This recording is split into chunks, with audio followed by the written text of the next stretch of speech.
From New York City, it's the Wendy Williams Show.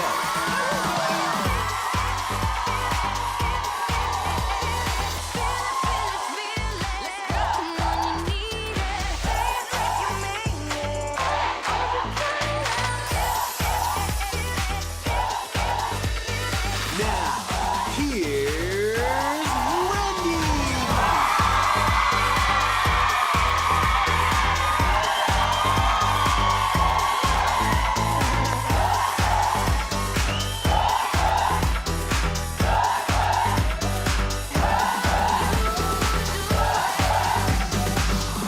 Thank you.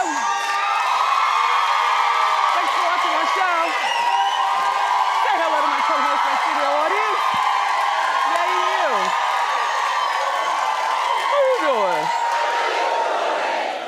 Well, let's get started. It's time for Hot Topic.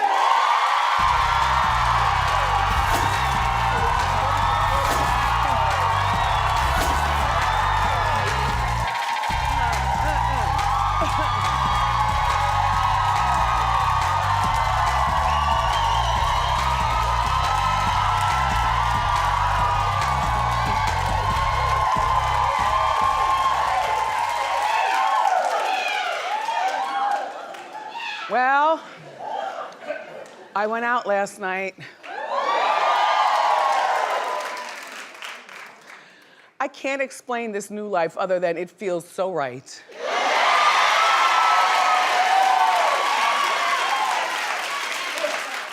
Let me tell you, I did all my proper responsible things, phone calls, meetings, dinner with the boys, and so on and so forth. You know, my son and my nephew, they're here. So then,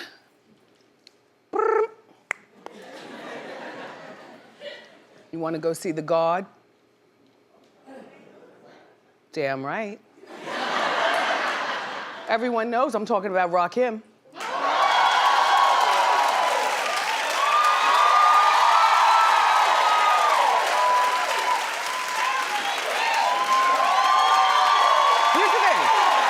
Here's the thing. Every story on this show isn't for everybody. If you don't know who Rakim is, shame on you. If you're a tall girl and you hate on short men, shame on you. Let me tell you something right there.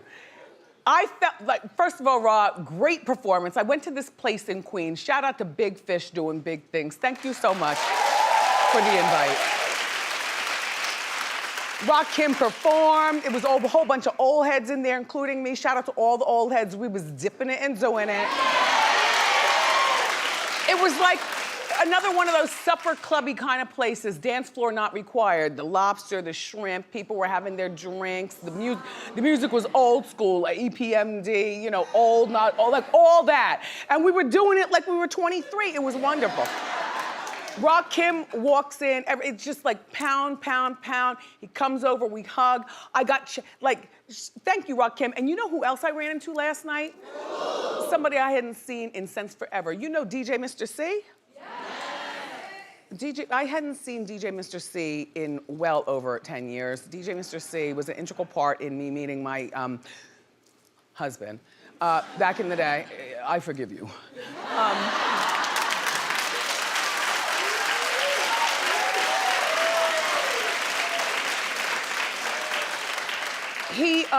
Mr. C was a very integral part of my family and stuff like that. I hadn't seen him in a long time. Last time I saw Mr. C, he was, you know, a fat, straight DJ. And now he's a thin, very comfortable with himself DJ. If you know what I'm saying, you know the story. I'm gonna let C tell the story. C, you know I wanna invite you here, but I don't want you to just be in for Boof. Hi, Boof.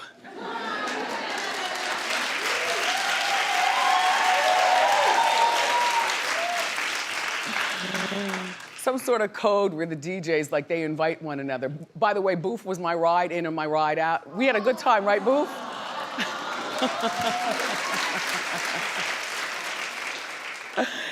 Anyway, but I want to invite C here. So now he's a thin, comfortable with himself DJ. And one thing that he said to me before we both shed a tear and hugged, we hugged each other like we were on the Titanic, me and Mr. C. No, and Mr. C, you know, used to be Big Daddy Kane's DJ. He's an icon unto himself, as C is. You know, he's on the radio and does what he does and so on and so forth. But he said, Wendy, now that I feel so comfortable with myself, implying, that he's crossed over girls. Can we say he's gay? that he likes boys? If he says he's been outed shamefully every place. We just never talked about it here. Yeah, we just have to wait for him. Yeah, we're gonna wait for him. No, and second of all, and then I said, and I feel so free too, and he knew what I was talking about. And we hugged like two old school friends for dear life. Yeah.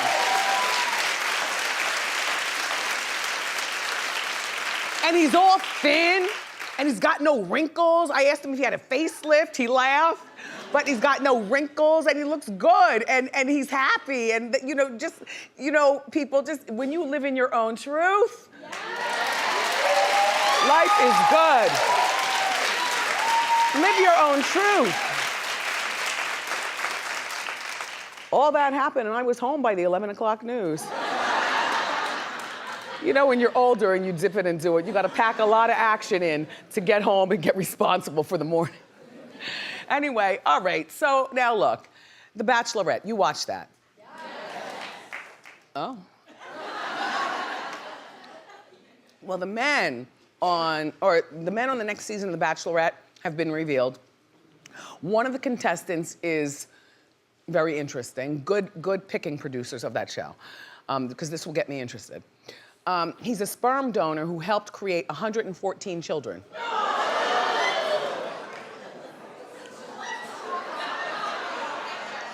Well, okay, his name is Mateo, and he's 25 years old with 114 kids. DMX, he's got you beat.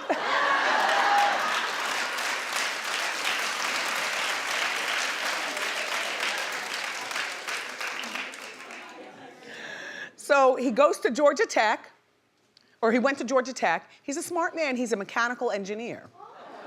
And he's got a job in consultant, as a consultant. He managed management consultant. So he's very smart. And a lot of times, I've never, examined the whole sperm donor thing. I don't know how much it costs. Apparently, it pays more than it does donating blood. Because I remember when I was in college, I had friends who regularly donated blood. For money. You have no money. Back then, I guess they weren't testing the blood to see, how you partied. Because they were taking college kids' blood. Anyway, but these days, sperm donors can make $1,000 a month. Holler at that magazine. They send you in the other room with the magazine and the Petri dish, I guess, and you do your thing. It's like you get paid to masturbate or something like that. Anyway, first of all, to me, this is a deal breaker. He needs to tell Hannah. Hannah is that Bachelorette who lost to the Virgin last season. That was the gimmick last cycle of Bachelorette. That Colton was a virgin. Yeah, a virgin. He didn't pick Hannah, so they kept Hannah as the Bachelorette, and now they're hooking her up with other people. The thing about Hannah is that Hannah's not likable because she thinks she's better than other girls. She comes from that beauty pageant world, and I know girls who come from the beauty pageant world, but they don't walk around criticizing other women so horribly. I mean, we all talk about people, but I mean criticizing, like, oh my gosh, you look really bad, you need to lose some weight, or that outfit looks bad on you, or you're not really that pretty, or these girls don't even bother wearing makeup, or they wear too much makeup. Like, she's one of them. So anyway, so this guy, back to Mateo, 114 kids. And he's 25. None of the kids are his. Now, you know what they say about when you donate your sperm. It's free to be donated to whatever woman wants it to be implanted. He doesn't know who these kids are. To me, that is scary as hell. Can you imagine, you're with a guy and then you find out, like at what point in the dating process do you tell somebody? I almost feel like these days, because the world is going so fast, you need to get a lot of stuff out by no later than the third date with somebody. You know what I mean?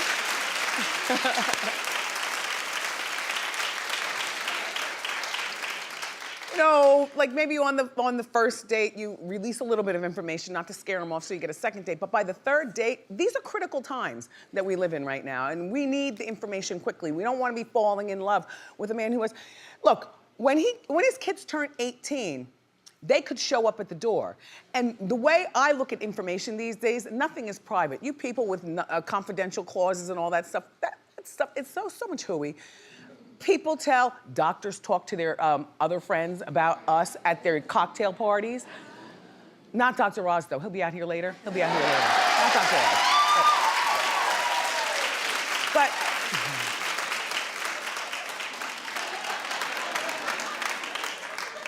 that's Lisa's man. But you know, lawyers talk about cases they're trying and name us, you know, at those cocktail parties. We all know people like this. You know people who are professionals, cops and stuff, who aren't supposed to talk, but they talk, you know? So I feel like 114 kids. First of all, at least 10 women who have been implanted are not all together and are gonna come looking for him, you know, damning him for it, making his life hell. I feel like the lab or the labs, though, wherever his sperm was sitting and waiting, they're not so confidential. You know what I'm saying? Eventually, you'll be able to sue your way to find out who your baby's father was. These women, I get it, they pick him because he's handsome, he's really smart, and he's got young sperm, he's 25. He's been doing this all through college, so he probably started when he was 18, you know what I mean? At $1,000 a month. That was more money than we were making during college, doing whatever it is that we were doing. Don't get any ideas, by the way, you college boys. This is not a good thing. I think that this is kind of wild and sloppy, and you should have to fill out papers if you donate more sperm more than, I'll give you 5 times. I'll give you a Brady Bunch 6, but no more than that.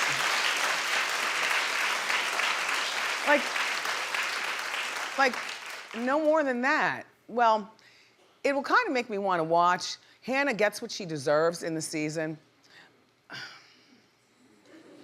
Season 15 of The Bachelorette premieres on Monday. That'll be May 13th on ABC. Yeah.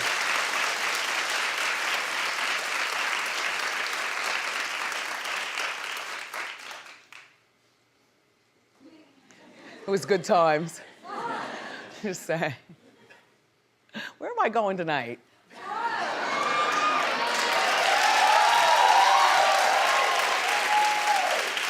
Oh no, wait, whoa.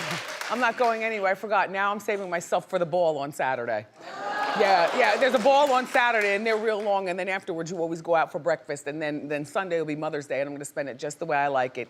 In the bed, under the covers with the blinds drawn, watching TV, because I was out all night.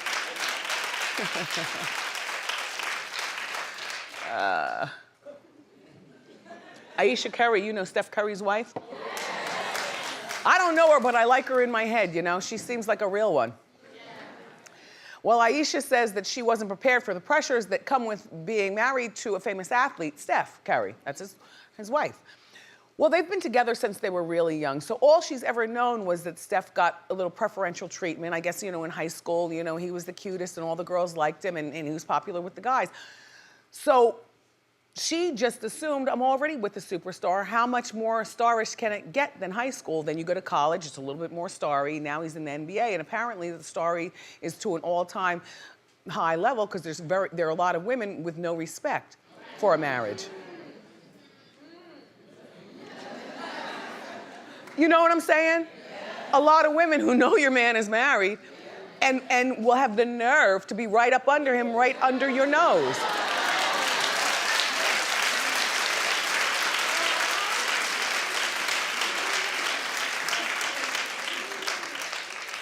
Ayesha says that, Marco, it was lit. You really did miss something special. Look at Boof's smile. Look at Boof's smile. Earlier in the week, Ayesha revealed that there was an instance, she was talking to Jada Pinkett on the Red Table talk show that Jada has, that a fan crossed the line with her. Well, just look at this. I'll never forget, we wanted to go buy bikes one day. Riley, at the time, she's less than a year old. And this group of people come over and they're trying to ask Stefan for pictures and autographs. The woman opens the car door, sticks her body in the car, and she's like, oh, let me see. I'm like, no, like, get out of the car. She goes, oh, honey, you know what you signed up for. What did she sign up for? What did she sign up for? You know what I'm saying? She signed up to be married to a man that she loves. They have beautiful kids. They can't help it if they seem like a picture-perfect family. I mean, there's no such thing as perfection, but as perfection goes, these two have got it in spades. And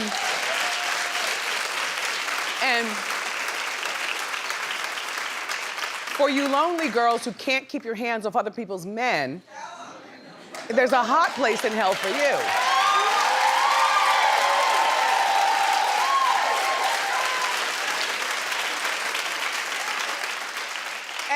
The conversation went on. So first of all, so the girl like hopped in the car like that. I'm surprised, first of all, that women are that brazen.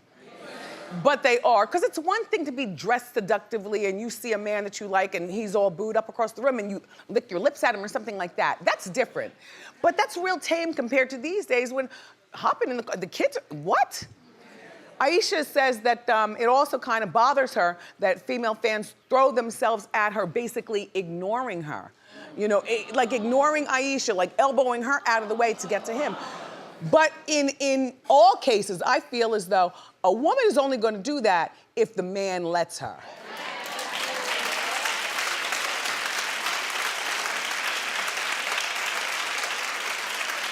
Most of the time, if a woman's doing something like that, she's got nothing to lose, you know what I'm saying? If she's doing that to a married man with a family, he's got everything to lose. So if you bite back, man, then you lose.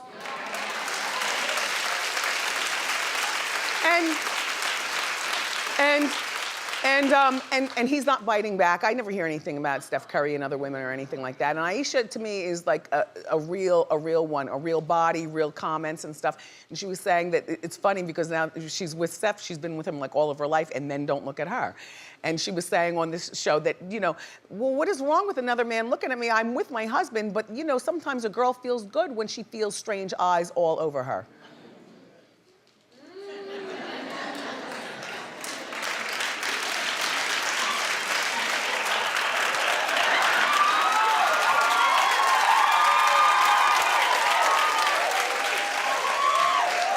Cardi B, right?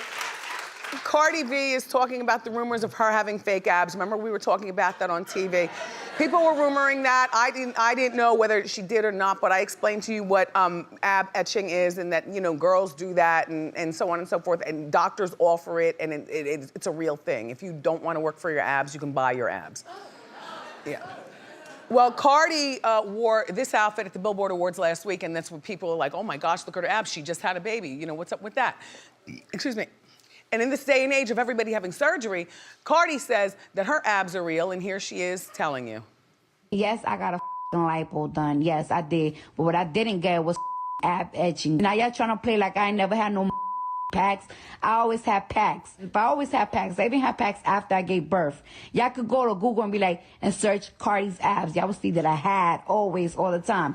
So, if I did lipo, right, and I sucked out all my fat and tightened up my skin, you don't think my bones are showing even more? I need ab etching for a bitch. I'm naturally abbed up.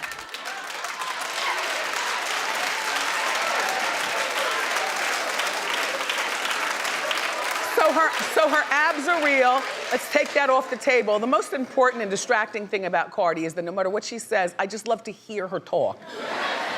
Everything that she says, if you notice, if you rock a beat in the back of your head, look, for instance, take a look at this. Y'all could go to Google and be like, and search Cardi's abs. Y'all will see that I had always, all the time. So, if I did lipo, right, and I sucked out all my fat and tightened up my skin, you don't think my bones are showing even more? I need ab etching for a bitch. I'm naturally abbed up.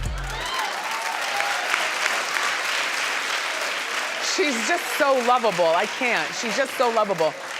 So those are her real abs. You know, but like Tyra Banks. Hi, Tyra. Tyra is 45 years old. Have you seen this picture?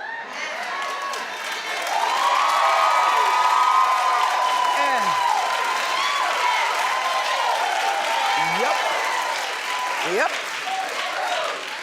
She birthed her baby. She's on the cover of Sports Illustrated. She's been there. This is her third time being on cover of Sports Illustrated.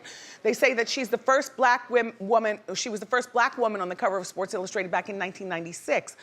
And this is what that picture looked like.